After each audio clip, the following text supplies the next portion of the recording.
All right. Well, thanks for joining us for another episode of Triple Play. And please remember to Like and subscribe.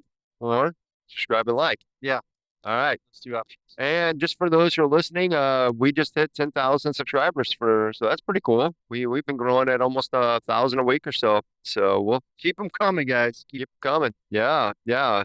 And eventually I'll have a bucket of balls to hand out too. So hopefully those will be coming here soon. But all that said, keep liking, subscribing, get your gear on our website, and don't forget to support those who support us. We actually have in-house Andy McCollum, and we'll introduce him again in a little while. But he is with Resource One. We trust those guys. If you need anything from the financial planning aspect, or just have general questions, give him and his team a call 636-458-1798.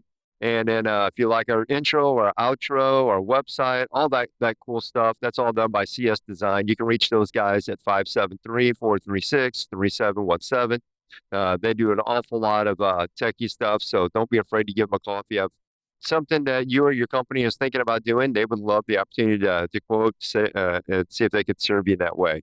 That being said, today, why don't you introduce the first guest? I kind of already took a little bit of thunder away, but Well, we have a repeat guest on. yep. Andy McCollum, former Ram, former football player, financial services now, raising a great family, trustworthy man. Glad to have him again. He's friends with Adam Timmerman. Yeah. And just because of that, I'm going to associate all those great things I just said about Andy to Adam. Even though I don't know you as well as Andy, I'll just assume the best for you. He might well. Thank you. Adam is a great guy, and we are blessed to have him. So it's been gosh, probably 10 years since I've last seen Adam. But we're glad that you're here, Adam, and excited to have you on the show today to get to know you a little bit and what you're doing these days, which I think is awesome stuff. So gotta start out. There was big news yesterday, and I know you played for Green Bay. Your thoughts on Rodgers being traded? What do you think about that? Well, I'm kind of glad the whole thing is kind of the saga, at least is a little bit over. Not too, Andy could vouch for this. We're not too much for any drama. So that was time for that drama to end in some form. So glad to see that's over. And because sometimes it just kind of lingers on a little bit too long. And I don't know if you guys as fans get tired of hearing some of the drama, but I know at least me, I was kind of like ready to stop hearing about the whatever it was, Aaron going into his dark place and Yeah. all these other things that were going on. And so I'm glad it's over from that standpoint. Yeah, yeah. Now he's got to perform somewhere else. What do you think about? I mean, so when you played, were you there when Brett Favre moved on? Was that like right when you were kind of there, if I'm remembering right, or am I He off? was, he was moving on after I left, actually, but I was just finishing up. Let's see, I retired in after the '06 season, so it was kind of right after that is when they were kind of doing their changing of the quarterback. And because one of the first game I saw Brett play after I retired was he was a Viking, came back to play Lambeau Field, and there were about half cheers and half boos that day. So we kind of had mixed reviews from the fans, but yeah, it was kind of definitely a game I'll never forget to be back in Lambeau, watching it as a spectator, as a fan, and Brett playing for the other team of the arch enemy, so to speak. So Yeah, that's cool. So I'm wondering if that'll be that way with Aaron, but that's it's interesting how that all played out. Now they're on to their new young recruited quarterbacks. We'll have to see if that guy carries the torch the way those two did, because they certainly did. The two good quarterbacks. yeah, So, it will be interesting to see. And I don't know exactly who they have for a quarterbacks coach to kind of develop. Who's the young guy? I'm drawing a blank on his name. I am too. I was trying to remember while I was doing this. Look it up, Scott. Who the Yeah, quarterback? there you go. Green Bay's new quarterbacks. They're young guy. They drafted him a couple years ago in the first round. It was one of the Yeah, picks, so it was pretty high up there. yeah, Give me but 2 seconds. Yeah, you got it. right, I think that's going to be the key is how they develop that young guy though, because you see that kind of going on. That's the one thing about it. I think Jacksonville, getting Doug Peterson down there to develop their quarterback, I think we're going to see that pay off. Yeah. That's what the Packers need right now because they need. You can't just quarterbacks. Great quarterbacks don't become great without some coaches, some people that can kind of develop them. Yeah, absolutely. Yeah. Are we trying to figure out the guy that's already on the team or the guy? Yeah, they drafting the guy that they already got. They drafted him. He was a high pick a couple years ago. They've had him for 2 years, I believe. Yeah. So that started the controversy. That started, is it Aaron Rodgers' time because Aaron was getting up there in age and they spent their first round draft pick on him. It's Kevin Pickett. Is that right? Or is that? No, it's like Byron or something. Looking out. He was a high draft pick. He was probably one of those North Dakota State Jackrabbits. My bad. Hey, South Dakota. South Dakota. Don't ever get us confused with North Dakota. There's a pretty girl behind every tree. How many trees are there? Both of them. I don't know why it's not popping up. New QB for Green Bay. Man, this is the first statistical thing that I've seen Josh here stumped on. I know. I'm drawing a blank on his name. So, They Jordan Love. There, Jordan. That? Yeah, Jordan Love. That's literally Yep, seen that is Jordan. That's the only Jordan Love is that. Yeah, and they drafted him a couple years ago, really high, and he actually played a little bit last year. So I think he got in a little bit in the COVID year too. He got a few snaps, or two or something. But he missed three games that year. I think. Yeah, Rodgers. Yeah, he looked all right. So and then another Love quarterback playing in the USFL because my buddy's son is playing for Philadelphia. Okay. And I think Love might be the quarterback for Memphis. We went down to that Memphis game. Josh Love. Yeah. Love. Gosh. A lot of love going on. Josh Love. Hey, Love is a powerful tool. He had a record-setting day. I mean, he's doing it in the USFL. Yep, I knew it. There you go. There you go. Yeah. So if you got the last name Love, the ball. So I think so. Yeah. Do you pay attention to the draft and all that? How often are you engaged in watching football these days? I love me. Yeah. I enjoy watching the game. I don't get too involved in it. The off-season drama, I don't really go for that too much. I'm always amazed how many people actually watch the draft because I remember when me and Andy got drafted, they showed the first round, and then second round on, you were the ticker. That's all you were. And even the draft, I mean, people watch the combine. So yeah, that was never a big deal. I mean, I never went to the combine. I don't think you did. Did you, Andy? No, and you just mentioned getting drafted. I didn't get that either. So we had Adam on a while back, and he was lamenting the fact that he did get to go to the combine. Yeah. Well, I did see this is the first time I actually put the combine on TV. Just when I was walking through the house, it was running, and I happened to walk through there. The big boys are doing their stuff, and I'm like, man, this is why I didn't get invited to the combine. I can't do what they're doing. It's crazy. The numbers they're putting up and how fast these big boys are, it's incredible. Yeah, they're running under 5 seconds. And then I'm not that upset anymore about not getting invited because I couldn't have done any of that stuff. Yeah, the only combine I know is the John Deere, so Hey, speaking of that, do you still own those John Deeres or did you get rid of those? No, we ended up selling it in 2018. So yeah, I was the general manager and I owned part of it. And but Deere wanted to supply. I own like 20 locations, and that's what our ownership group kind of said. You know what?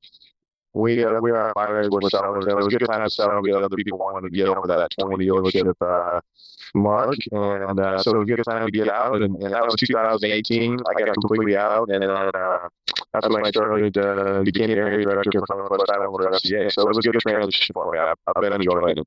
That's awesome. That's awesome. Yeah, I was curious about that. We talked a little bit about it, but I couldn't remember, how that all played out. So that's good. So, well, speaking of it, so you just talked about FCA. So tell us a little bit. Give a little bit about your testimony, and then, give us a little bit of how this whole thing with FCA started about. Okay, yeah.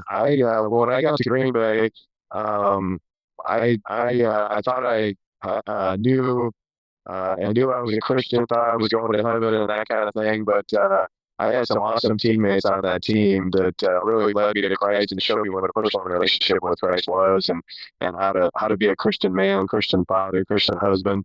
And so they mentored me, and we had an athletes in action guy, Steve Newman there, and we just had a great team that really poured into me and discipled me as a rookie. Actually, is when it started, and we had Reggie White and Ken Rutgers and Rev. later on like Eugene Robinson and Keith Jackson, and just a awesome nucleus. Don Beebe, just had a great group of guys. And through that first season, I just realized that I needed Christ in my life, and I needed to have a personal relationship, and I put my trust in Him, and He's transformed my life. And it's just been, I met a lot of great people in the NFL, like Andy being one of them, but none of them had the effect on me like Jesus did. So that's where it kind of started. And then when I got to St. Louis as a free agent in 1999, I met Walt Enoch on my visit actually before I signed. And hey, this is Walt. He's our team chaplain. He's with FCA, and I remember meeting him, then going back when I signed, meeting him again, and little did I know that Walt would become such a part of my life and mentor me when I got to St. Louis then. And so between Walt, who just passed away really not too long ago, him and Rick Horton and his wife mentoring Jana as well, and just had an awesome experience in St. Louis with Walt, and eventually served on the board of FCA, and we did some football camps. And I remember once I was on the board with FCA, one of the requirements was to go to a student event, one student event per year. And I went to an FCA huddle out in St. Charles, where I lived, or near where I lived. And I remember coming home that night, telling my wife about it. I was like, "Hey, we got to take this back to Cherokee when we move back to Cherokee," because that was always our plan. And because there were kids, we broke into small groups, and there were kids leading other kids in a Bible study. I'm like, we have to take this back to Cherokee. So I was all excited, then we moved back to Cherokee. They actually had FCA there, so it was an easy transition. And when I volunteer coach there, I was the FCA guy too. We do it on Tuesday nights with just football, just a sports specific huddle there, and so it's been a big part of my life there. I know Andy too has at least helped out a ton with when we did FCA football camp. I assume you're still helping out with that. Um, but Yeah, yeah, it's been. kind of iffy the last few years with COVID and everything. I'm not sure Mm. if they're going to end up going this year or not. Yeah, that kind of affected a whole lot of things. So not for the better, but Yeah. then, then when we sold the John Deere dealerships in 18, our state director, which I was serving on the state board here in Iowa, and then Dave Turnbull, who was the state director, is like, "Well, what are you going to do now?" And I'm like, "I don't know. Why?" He's like, "Well, we really could use an area director for Northwest Iowa FCA." I'm like, "All right, let me pray about that." And it didn't take me very long to figure out, hey, this is. I was the general manager at Icon. I learned a lot of things about human resources and hiring and interviewing and those kind of things, and that's exactly what I do with FCA right now. So I knew God was training me for that for this job then. So yeah, it's been going great. We've built up we had nobody in Northwest Iowa as far as working FCA at that time. And we're up to 7 guys now, including myself, and some part time, some full time. But yeah, it's really going good. We're kind of reignited FCA in Northwest Iowa, and it's really going good. Awesome. Awesome. Where do you guys have that those huddles? Is it like at a local place? Is it bounce around? Or do you guys have an established place? It kind of bounces around because it depends. We have in my territory, there's 17 counties and like 58 high schools, but there's 5 colleges. So we have kind of a lot of ministry going on in the colleges and in high school. And coaches huddles have really exploded to do just a Bible study that's just coaches.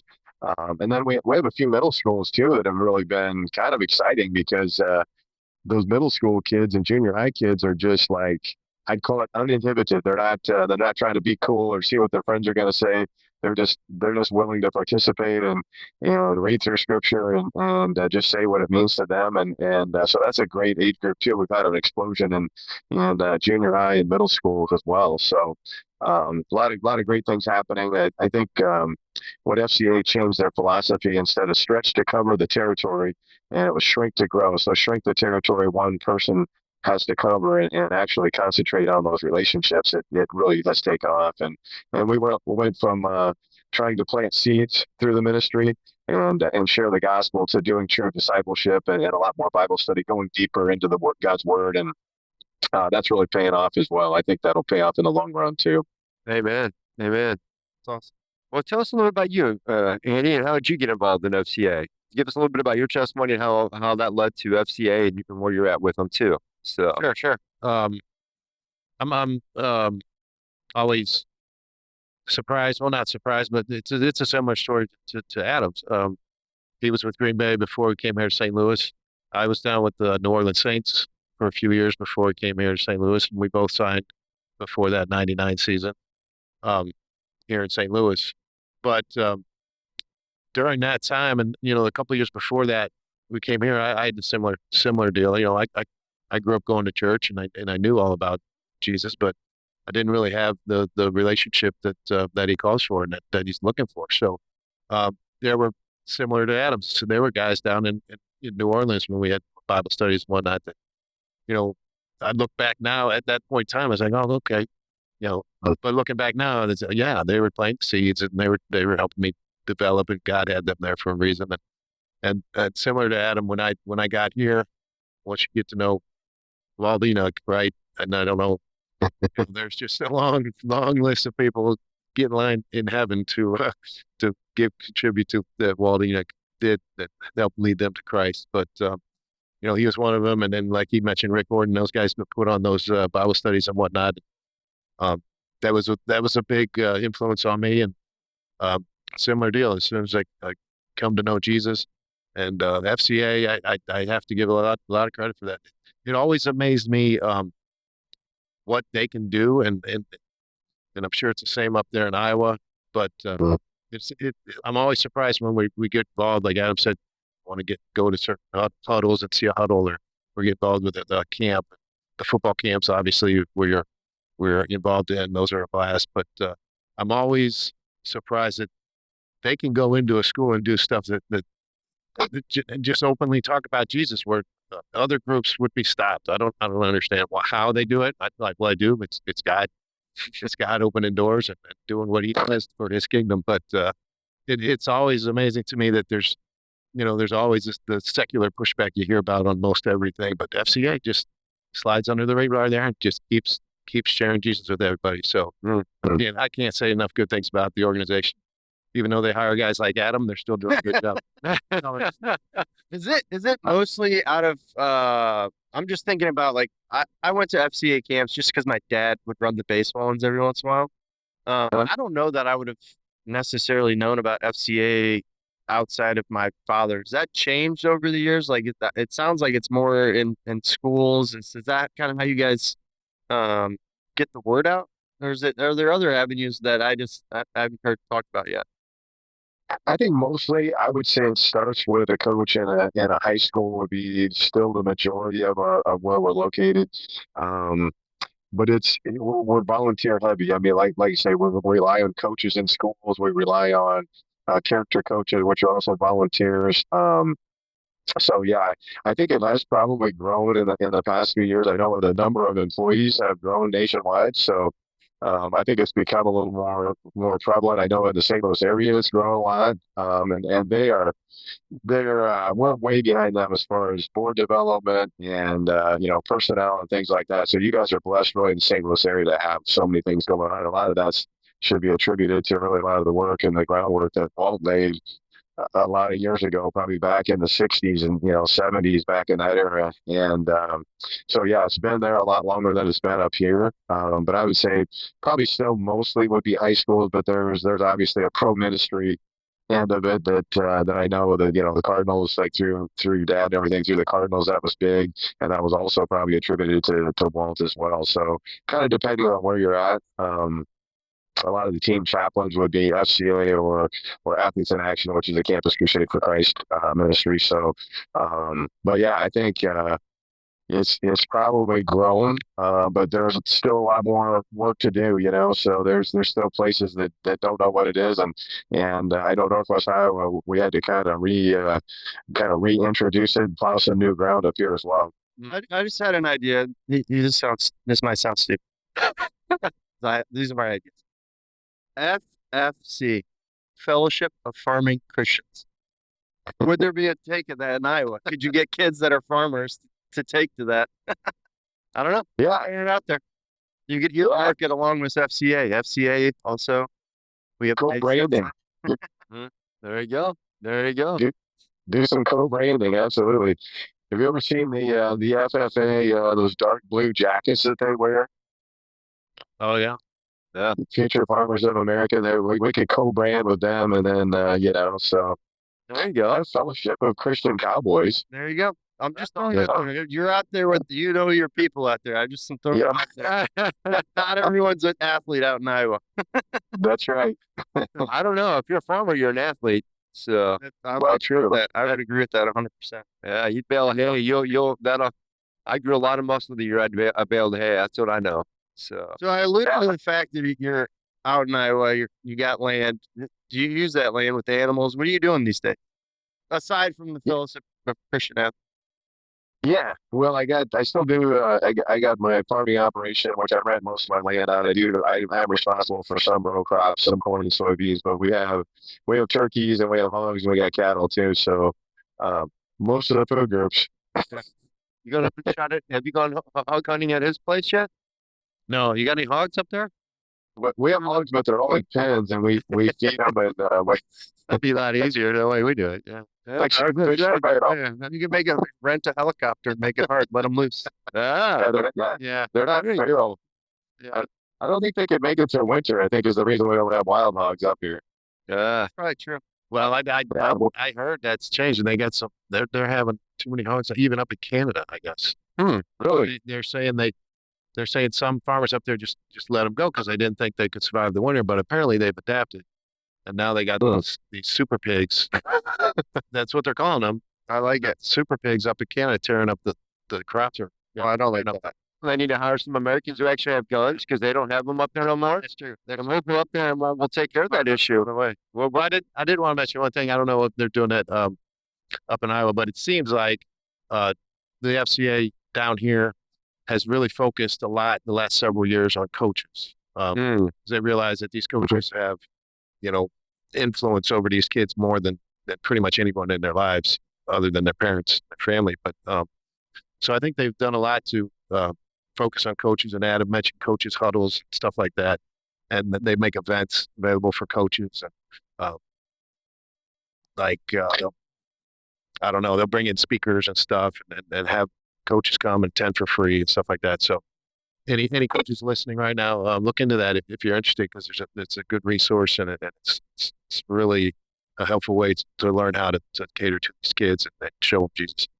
Yeah, if they wanted to, they could probably reach out to you because your resource one is on every single one of our episodes. So all they have to do is go to that link, grab your name, drop you a quick email saying, "Hey, I'm here. How can I connect?" I'm sure you could help them out with that. So, and that this will be no different. So we love our partnership with Resource One. So, so I have to say something because our listeners have probably been watching us eat some donuts, and they may not know because it's been a few years. Not everybody remembers that you guys had a nickname of the Doughnut Brothers. So for those who are listening and you're wondering why we had some donuts, you cannot have the Doughnut Brothers from the St. Louis Rams. We need to get a donuts. Yeah, we need to get a slow-mo of you opening up that jelly donut. Just so you guys could see, it was probably a half a jar of jelly in that donut. I don't know how they kept it in there. Yeah, that's that was a good one. Where'd you get these? They're Schnucks. Oh, they're very good. Yeah, very good. So here's the question: how'd you guys get called the Doughnut Brothers? How did that nickname come around? So, well, we got what you eat. Yeah.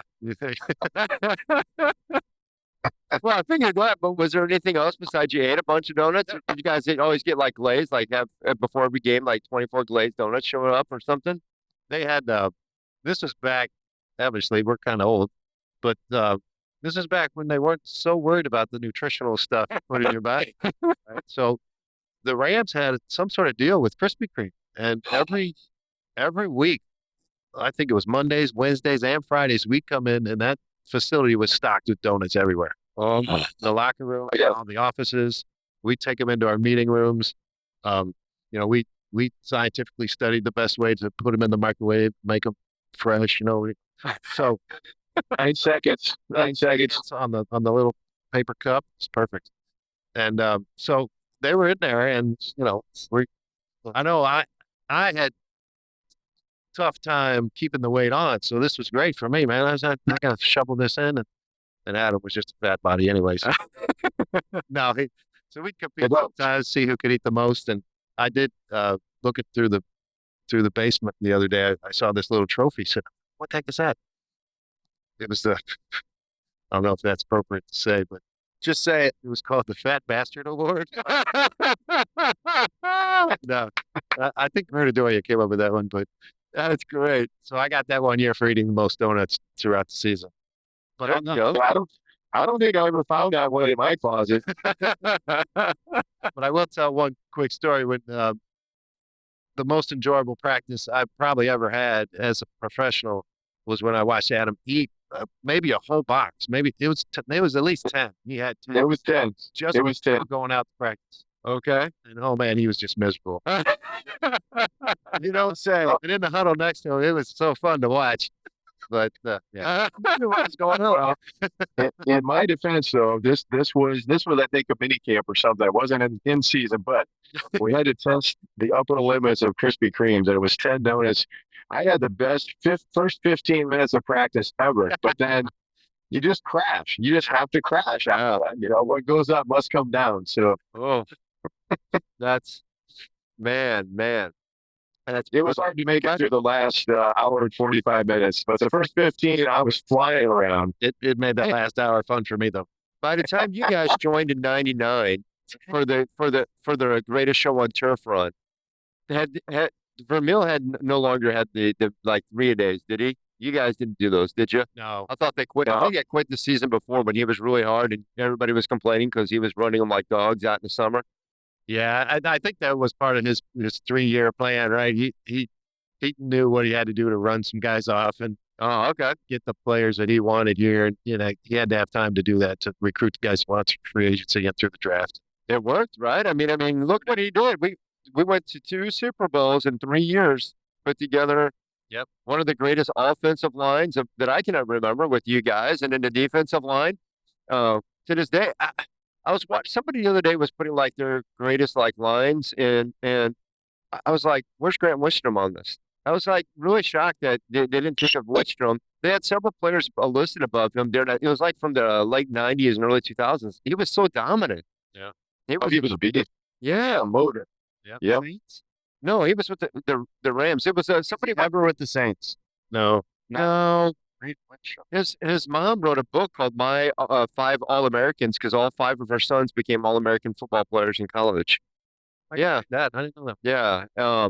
That's a 5 All-American. Yeah, it was my 5 All-American players and our sons, my 5 All-American sons or whatever player sons, and so it was the name of the book, and it was his Grant Wistrom's mom wrote it, and it was on. She had 5 sons, and they all became All-American there in college. I think my 3 uncles are All-American football players. Yeah, he played for Wistrom came out of Nebraska, I believe, right? Wasn't he? Yeah, Nebraska. yeah. So I had an uncle who played in the USF. wow, there you go. Little fun fact. That's it. When was that? He's older. He's my oldest uncle. He's probably Original. yeah. But that you see that a lot of times where athletes kind of run in families, like uh, you remember Dick from church, and Lisa Schofield? Oh yeah. Yeah, obviously he played in baseball and did really, really well. But then he has a niece that became, I think, a gold medalist playing volleyball. And then he was related. His nephew was, the Jesus looking dude for the Red Sox and Phillies. Gosh, he got in trouble. Demon. Not Damon, but he's right after him. He looked like Johnny Damon. It was right after Johnny Damon. He played a lot like him, was kind of a hustler like him, and he wound up getting in trouble down in Arizona, and his career was kind of over after that. But he ended with Philly. Um, Gosh, it'll hit me later. But he was Genetics. yeah, I was gonna say genetics. I mean, here he got two baseball players. That was his nephew, and I think he had a son, like your son, go to um special forces or top. Yeah. So a lot of athletes. You got a couple this year coming up in college, hey? So two girls gonna be wrestling. Yeah. Yeah. Did you see that? Did you see his two daughters, Lily? Oh, I didn't see that. I knew that wrestler, but I didn't see it. What's the news? Yeah. Lily signed with Mobab, so she'll be wrestling over there for them. And then Oh, cool. and then Avery just signed last week with a little school out of in Kansas, Central Christian College in Kansas. Tiny little school. Oh, cool. But they got a girls wrestling program, and they called her up and said, "Come on over there, why don't you wrestle?" So that's awesome. And look, I'm really gonna be rooting for both of them. Yeah. Yeah, What, we'll what be- about you guys? What about you, Adam? You got children? Yeah, I have a son who is just had Seriously? yeah. Yeah, I got a 9-month-old granddaughter, and yeah, I got 3 kids. My son's 24, my middle daughter's 22, and then my youngest is a junior in high school. So me and my volleyball player, she is Gray beard on him. He's a grandpa. I know, but I was just She looking. can jump, or is she a setter? she's a built hitter. She's an athlete. Yeah, she got that from her mom though. Yeah. I remember your 24-year-old when he had to be probably 11 at that time because we were all hanging out. He was with I think you had Drew at the time. I think it would have been Drew and him and the two of you, and I think it was one of those manly nights that we had at Albert Pools. So yeah, you guys were there. You remember that? Yep, I do remember that. Yeah, And I was yeah, talking to your son. Drew and Mason were pretty close in age. Yeah, yeah. All right, Adam, I got to bring it up. I was going to bring it up at some point. I read a story, and there was almost no details in the news report of a poaching incident that occurred on your land. Yep. Was that in it? And it was, I think the word that was used was significant, or like it was like a severe case of poaching. Is that Yeah, and yeah. what's going on with that? Well, what happened? I'm trying to think how many years ago that would have been. Quite a few, probably 6 or 7, something like that. My son and I were out in the blind, and he shot this buck with a muzzleloader, Mm. and it was all in muzzleloader season. I better get that straight. So we shot it, and he was pretty sure he hit it. Well, then he actually got to reload and shoot again before he got all the way out of the food plot, and we're pretty sure it was wounded just for that fact. It kind of just turned, kind of walked away, didn't run away. So he shot it a second time.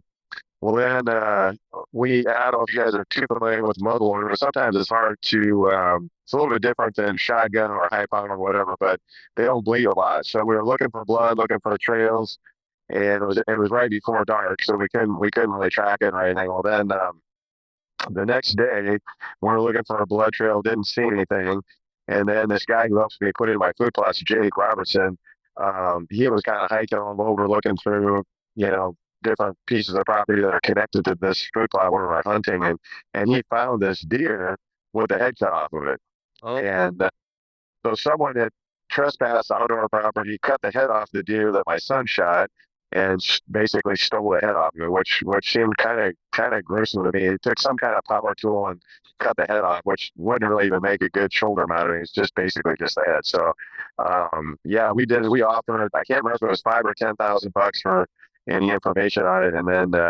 they never really found anything out. But they did find some people around here that had done a lot of poaching over the past.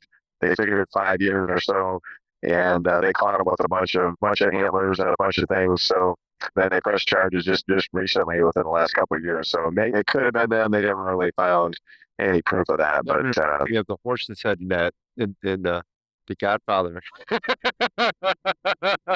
Except for it's the deer head. The horse has the deer head off. That horses had dominated that bit. Yeah. Well, they had to know. They had to have been around to hear the shot, right? I mean, like they were well, hanging out, waiting for. I think what happened was it was kind of close to a road. So maybe if they were looking with binoculars or whatever to see that it died there. And then that's what I'm thinking. It probably lay down and died there. And then they saw it maybe within the next day and just came onto the property either at night or, in darkness or whatever. And that's when they ended up stealing it. So, Kill your own deer, people. Yeah. yeah, How exactly. fun is that? I mean, No, it's not. Yeah. what would you do with it? Even if it's a good looking rack or whatever. You can't say you did it. And it costs money to make it into a good, good amount. That's just so a guy can show his buddy, right? Yeah, I don't find it either. If you didn't shoot it, I don't see the point. But Or they're doing the Godfather thing, throw it in somebody's mouth. That's what I was thinking. Maybe maybe that's the Iowa drug, industry when somebody messes with one of those meth guys in the back roads there. That's their version of the horse. They don't have horses up there like we, so you gotta improvise. So that's right. Hey, I was gonna tell a story too. So not let's see, probably about a few weeks ago, we were down in Kansas City with my daughter's volleyball, club volleyball, and we decided I called up Coach Reed to see if we were just going to play in the morning and then I had the afternoon off. So I called up Andy Reed for a tour of the Kansas City Chiefs facility or whatever, and he was telling us how it had kind of outgrown their facility that they had, and we went up and they had a cafeteria up there, which that's one of the biggest changes from back when Andy and I were playing, and it kind of ties into the whole Doughnut thing. And Andy was saying, he's like, well, years ago, he's like, we used to eat, when we were in Green Bay, we literally had Arby's delivered and fast food delivered to the facility is how we ate lunch.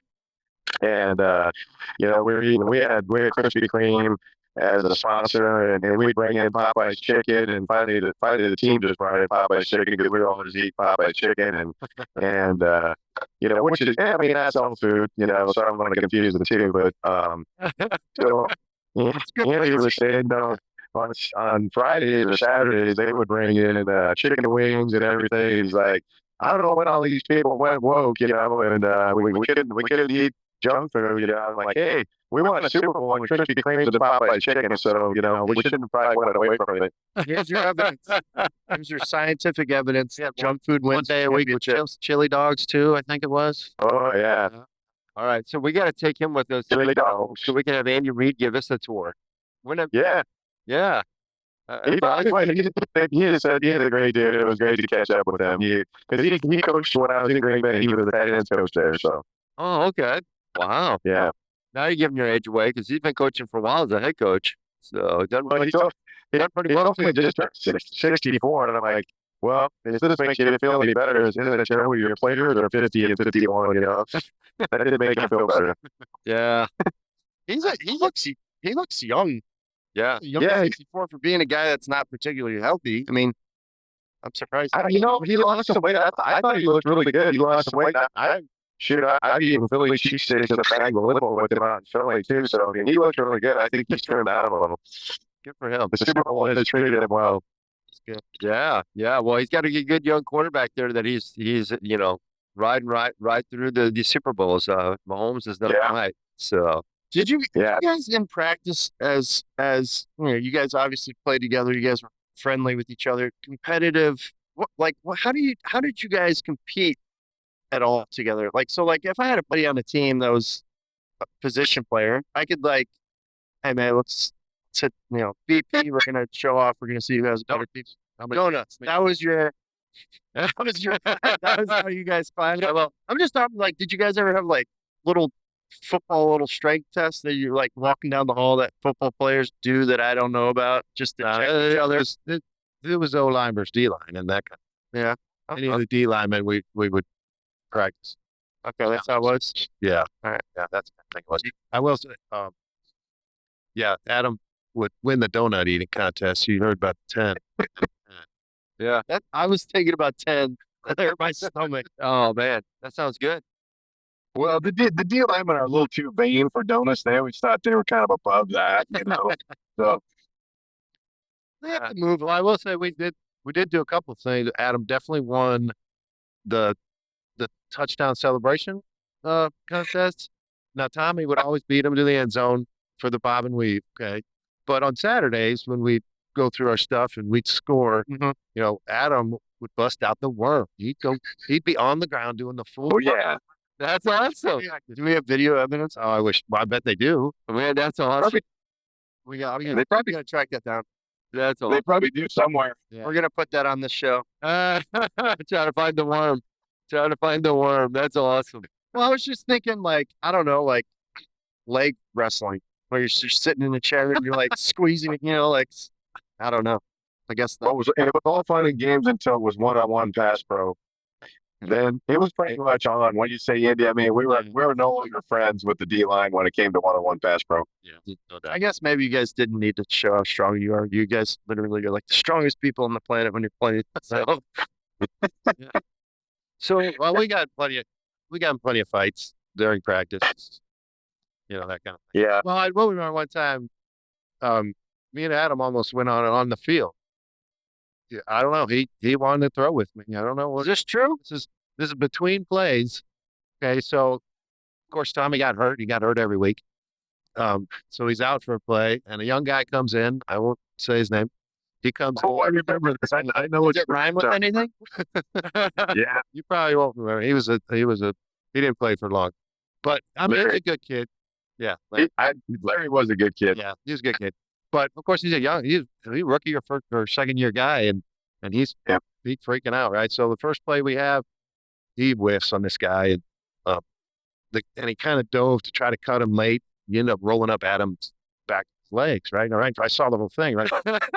He rolled up Adam's legs, and Adam gets up, pretty pissed off at the kid, and lets into him a little bit. I'm like, Adam, chill. We're gonna need him. We need this kid. We only dress 6, 7 guys at the most.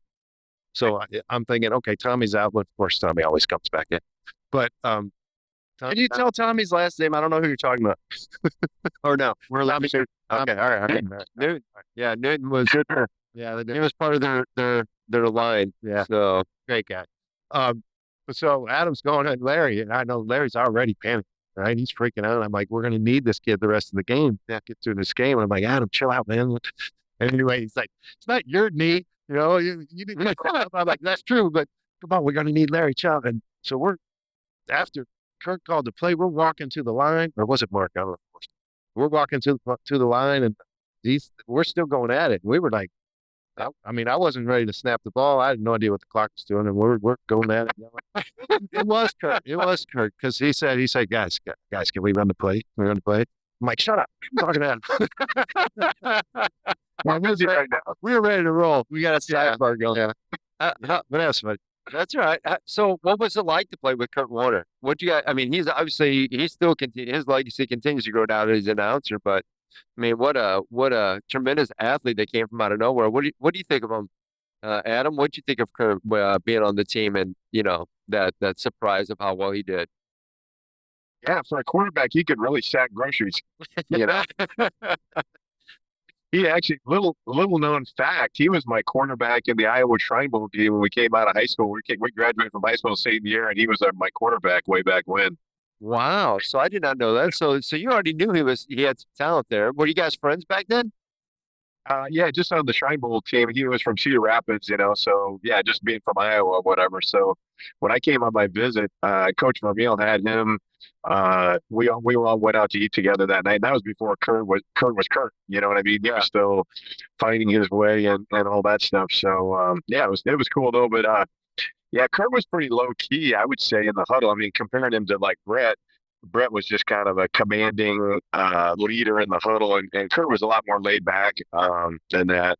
But great dude, could definitely throw to the spot, and we just had an awesome crew of receivers. I mean, unbelievable. Yeah. From top to bottom. I mean, we probably had 5 receivers that could have been a starting receiver on any team in the NFL, and then you had Marshall in the backfield. Yeah, just an unbelievable receiving core. Well, he had a lot of time. Obviously, the offensive line was good, but also Marshall. I don't claim to know football very well, but I would imagine Marshall freed up some time because they had to honor his run game, right? A little bit. Oh, definitely. Yeah, they had to honor.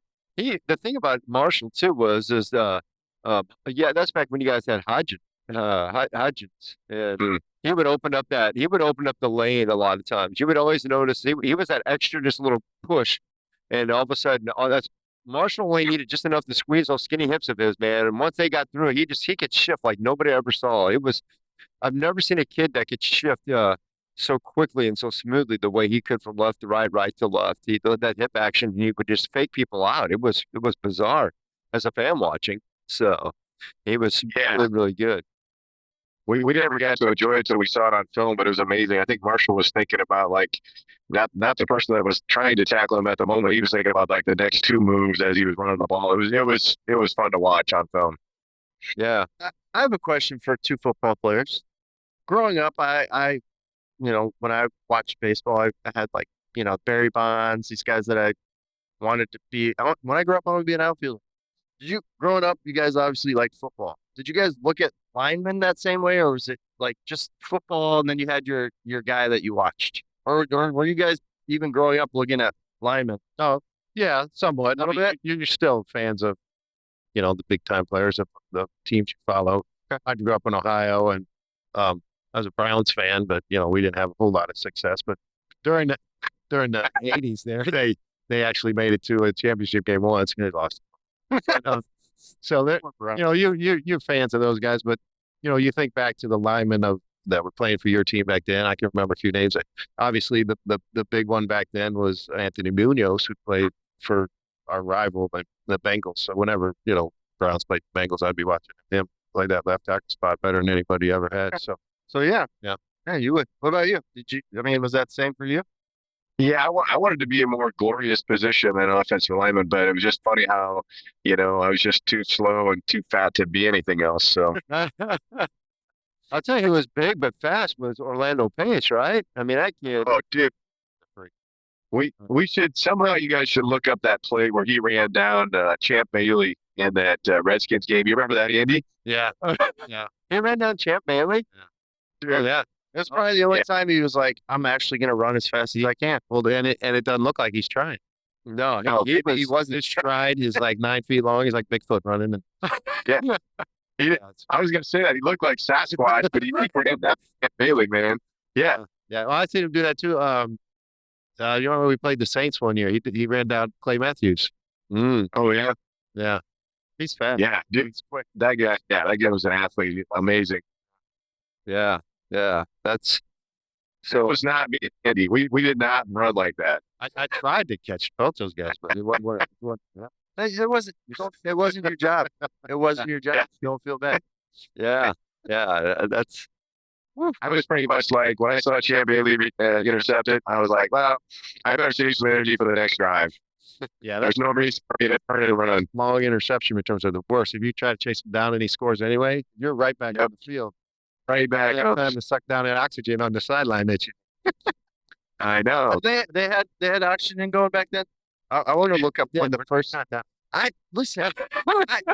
I don't know the first. You ever did live before oxygen? in the football. I don't know what that was. Do you?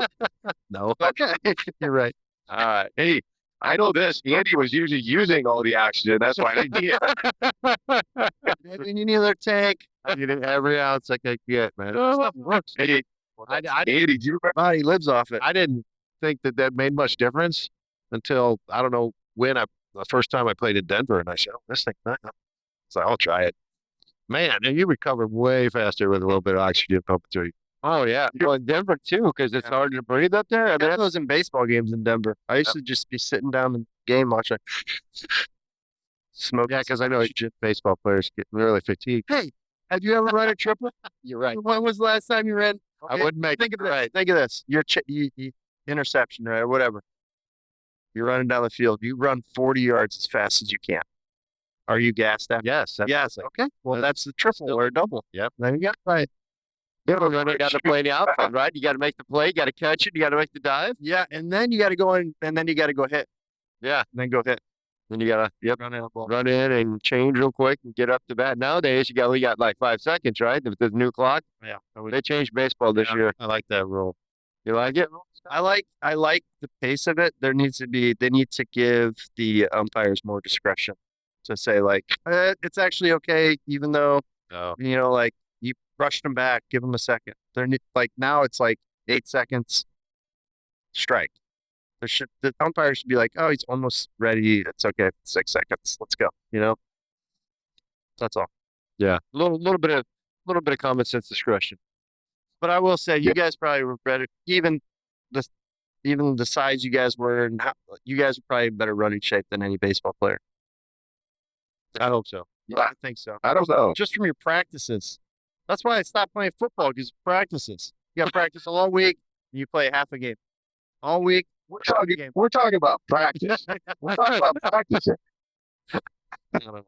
Yeah, well, they don't practice like we used to. They don't even put the pads on. Oh, Really? Yeah. they don't not anymore.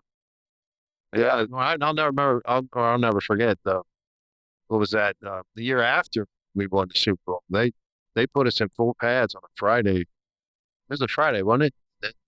Yeah. I don't know what they were thinking. Well, Hannafin told them, "Oh, yeah, when I was coaching with the Washington Redskins, we were full pads all week long. We're going live goal line stuff. So we're going live goal line stuff on a Friday." And Adam, of course, Adam's notorious for this. And to me, he said, "Coach, we just won the Super Bowl last year. We never did this."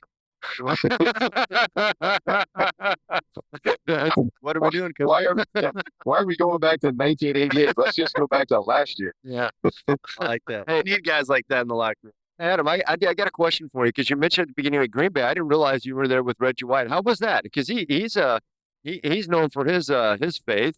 So Oh yeah, yep. He was an awesome dude, and yeah, great man of faith. And if you've never been clubbed by Reggie in practice, you've never really played. So yeah, but people yeah, ask me all the time. Who's the toughest guy you had to face against? Reggie's at the top steps. Just tenacity. Oh, he's a freight train. You just hope to hang on to yelling at the quarterback, get rid of the ball. Yeah, Reggie was Orlando Pace on the other side of the ball, right? I mean, yeah. Did you guys have like safe words? Like if somebody's getting by, you yell like train. Oh, yeah. That means like you got a half a second.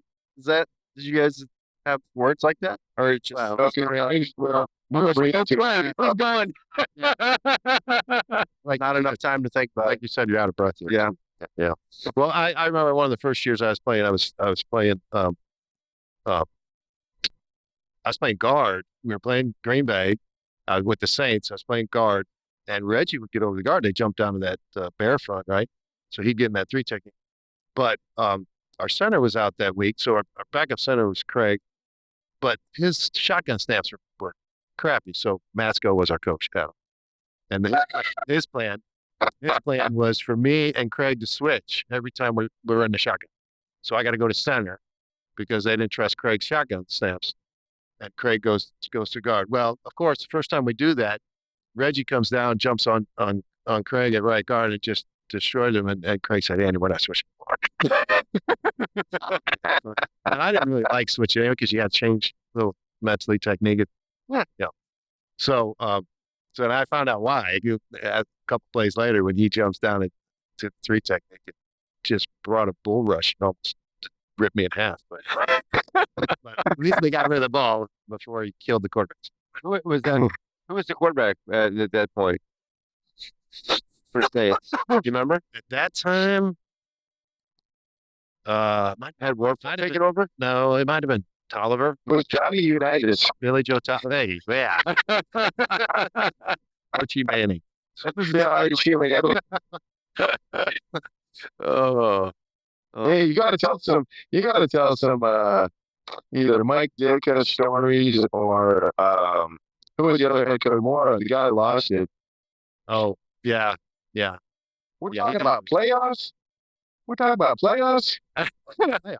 Hey, we're lucky to win a game. Hey, we're trying to win a game. Yeah, That's a famous interview. that'll great. That's always in there. Yeah, and then Ditka came in. He was an interesting guy down there. I was excited when he got there. He's a Hall of Famer, right? Right. But man, you can see how much he benefited in Chicago for having the right people around him, right? He had Walter Payton. He had who was the defense coordinator on that team, man? Bears Yeah, I don't remember, but he had some awesome defensive news there. defense, but I think he was He's good at motivating and all that good stuff, but coaching, he picked the right guys up in Chicago. He didn't pick the right guys in New Orleans. So it was kind of interesting. Well, It was interesting. Yeah. well, yeah, Jimmy Mack and Mike Singletary and Yeah. Refrigerator Perry and Lampton and The the fruit, Black and Blue Brothers. Yeah. Kevin Butler. Yeah. Um, That who was, was the? Oh, they had some awesome defensive backs too. Gosh, who were those guys? Yeah, they had the offensive line was fantastic too. I mean, Keith Van Horn and was there a Bostic and there was some. That was an offensive line too. The Black and Blues Brothers they called them. yeah. Yeah. That was really, really, really, really good. Hindenburg on that one, Jay. Yeah, I think so. So here's the question. We got the draft in 2 days, and first pick, okay, is it the guy from Ohio or the guy from Alabama? Do we go CJ Stroud from Ohio or do we go Bryce Young from Alabama? Who do you guys think? Yes, get me. Yeah. What do you think? I'm gonna go with the Ohio guy just because I'm from Ohio. Okay. Oh, man. Studying the draft and the players. Okay. They're expected to be the first pick overall. So what they're supposed to go 1-2. So it's going to be a quarterback 1-2 this year. It sounds like. What do you think? I don't. I probably am unqualified to make that call. But which one's the better pure passer out of those two? They're both out pure passer. I'm going to say Stroud. I think they're Okay. they're very close, but I think Stroud from Ohio is probably a little bit better passer than the Okay. Alabama guy Bryce Young. So Yeah. Because I think I'd go with the guy who's the better passer because, you see those guys that can run around and they're fast and all that kind of stuff, but their time just runs out because everybody's fast once they get in the league. And then, like RG3, I had high hopes for him. He's a very mature guy. But, you only got to beat people with your feet for so long. You just got to be able to pass. And I mean, look at like Tom Brady. He could barely move, but he could still pass. So he lasted a long time, absolutely. Well, Timmerman, thinking about that, I mean, Kaepernick, I mean, there's a great example. Guy comes in, ran for a couple of years, and then after that, had to move to the passing game and never quite established himself. Though he thinks he could start, I guess, today. But that's another one. When I think about, like an RG3 or any of those guys, I think of, he came in, did they win the Super Bowl with him, or did they just go? RG. Who? Kaepernick. Kaepernick went to the Super Bowl. Did they win it? They lost. Okay. Yeah, Yeah. they win it. So They almost won. He had the strong finish. That lost. yeah, but I mean, but then once his running game trick kind of got caught on by year 3, everybody knew what to do. So It's got to be. I would imagine. Maybe this is completely not true, but hand size has to correlate to the best passers in the football league. The bigger hand you have, the better pass you are. The quicker you can stop a throw, reset it. Like that. When I picked up an NFL football when I was like 19, I was like, I'll never be able to throw this. Never. you have tiny hands. I have tiny hands. Yeah, I don't know. I'm sure they measure all those things in the combine. Yeah. They do there. So They actually do, yeah, yeah. I just think it's turned into such a passing league. I mean, yeah, the rushing game is not what it used to be. It's just almost non-existent. I mean, I don't know what the stats, but it's definitely turned into a passing league. I don't know if that's fan friendly or based on that or not, but people just pass so much more than they used to. for sure. Well, hey, kind of wrapping it up a little bit. If obviously we were kind of focusing on FCA, we kind of went down some memory lane here, which is great.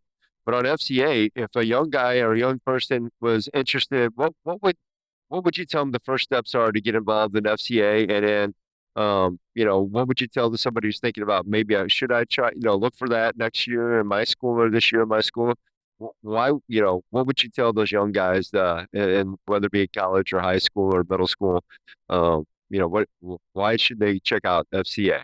So, Yeah, I would say, look for it in your school. It might be there if it's in your school already. Get on board with whatever sport it is. A coach that's leading it, or other students. Technically, we're student led, and that's really why FCA has the access they do to the schools because we're student led. So if you don't have it in your school, you can start it as a student. And it's always nice to, I think, to make it the best it can be, is like Andy said earlier, is to get a coach involved and have them basically be your sponsor. But as a student, you can start FCA in your school. There's a ton of resources.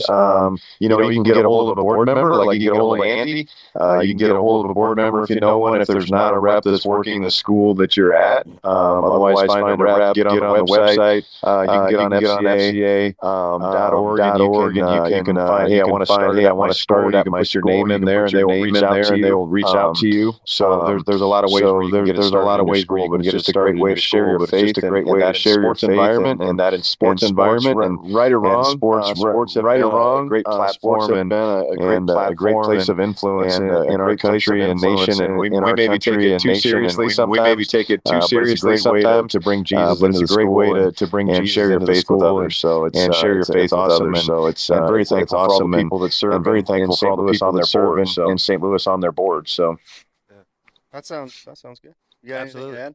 Well, absolutely. Like Adam said, these folks listening here in the St. Louis area, like Josh said, you can give me a call. I'll point you in the right direction. But check out the website.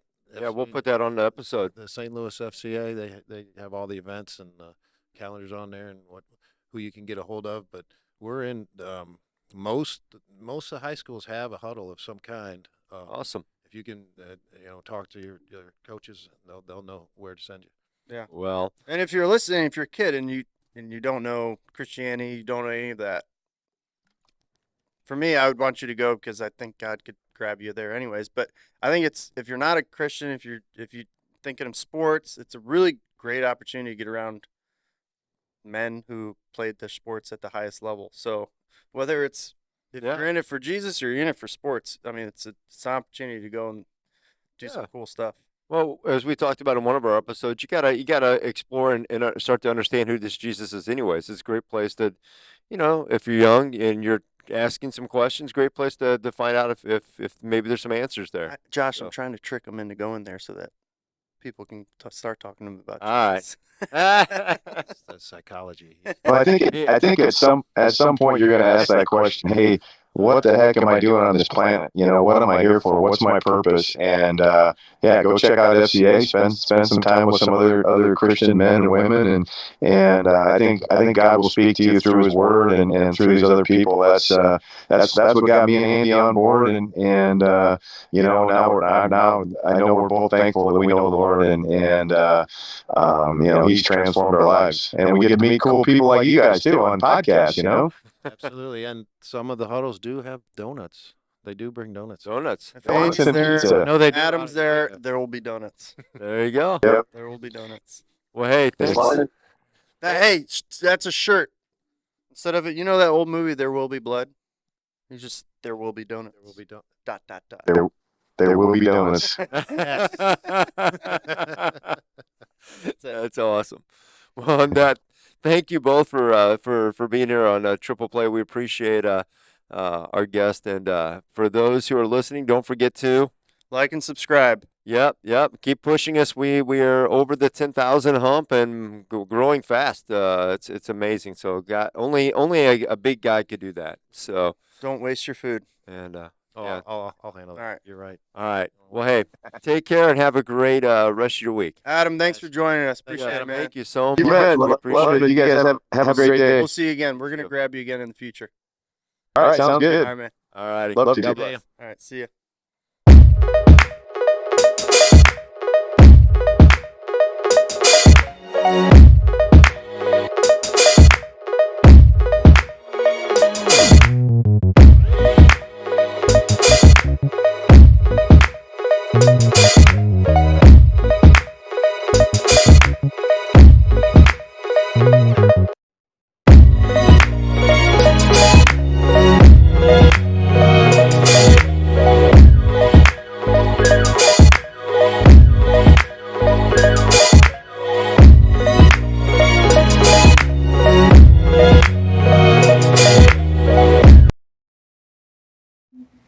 You're safe.